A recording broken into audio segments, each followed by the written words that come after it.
Our next guest lived in Minnesota for years. Jack Brewer joins us now.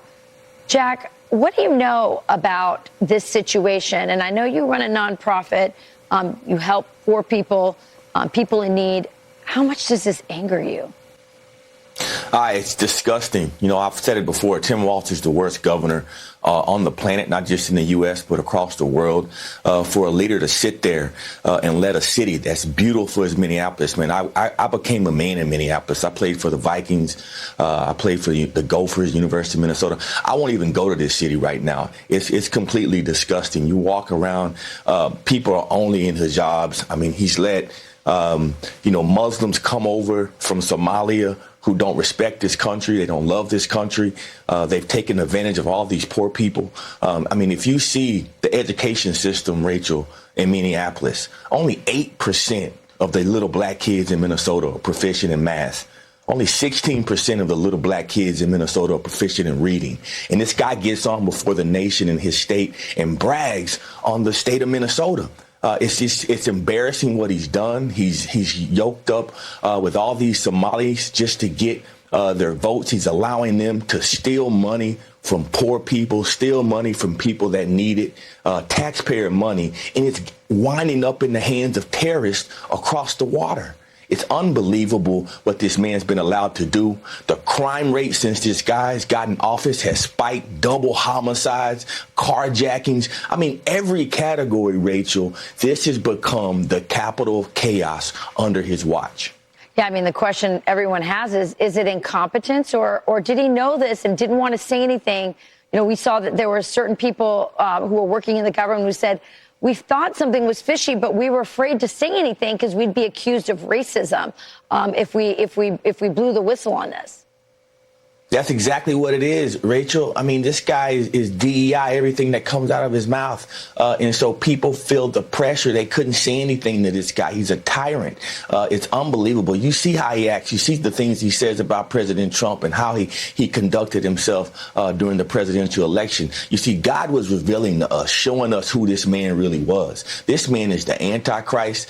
He has a demonic spirit in him. And something needs to be done because what he's doing to those good, poor, innocent people in Minnesota is not right. I got family in Minnesota, man. This is personal to me. I love that state. And I'm just praying that somebody can come up and become governor of this state and get it back on track. It's not right when the poorest of the poor in your state are the most affected. And that's what's happening in Minnesota. Yeah. We need to talk about the corruption, but we also need to talk about the assimilation, because I think that's another piece of this puzzle that nobody wants to touch because it feels like a hot topic. But assimilation is not a bad word. I know about it in my own family. I want to move to this topic because this is another one that's close to your heart, football. So Trump said that we should call soccer football or football and maybe have a new name for football, American football. Watch this. When you look at what has happened to football in the United States, as again, soccer in the United States, we seem to never call it that because we have a little bit of a conflict with another thing that's called football. But when you think about it, shouldn't it really be called? I mean, this is football. There's no question about it. We have to come up with another name for the NFL stuff. Yeah. Boy, Jack, I heard that and I was like, ooh, he hit that tender spot. What do you think? That's right. You know, it hits it for me all the time, Rachel. Anytime I travel anywhere, I have friends that play soccer, at a high level, and it's always a back and forth. Like, what are you guys doing over there? Why do you call it football? And you think about it, rugby is the sport that's played like football without any pads. So maybe we should consider renaming it. What would that name be? What would that name be?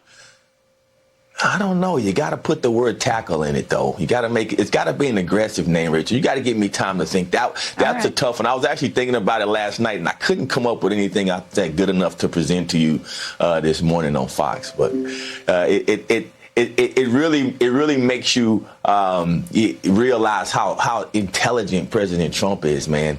I mean, so many people have thought about this, but he actually said it, and he said it as we prepare to go into FIFA World Cup. So wow. He has the world talking right now. He sure does. That's his superpower, saying what everyone else is thinking but afraid to say. All right, Jack Brewer, thanks so much for joining us this morning. And come back to us when you think of that name. I will do that, Rachel. God bless you and the family. You too. Merry Christmas. Early voting is underway in the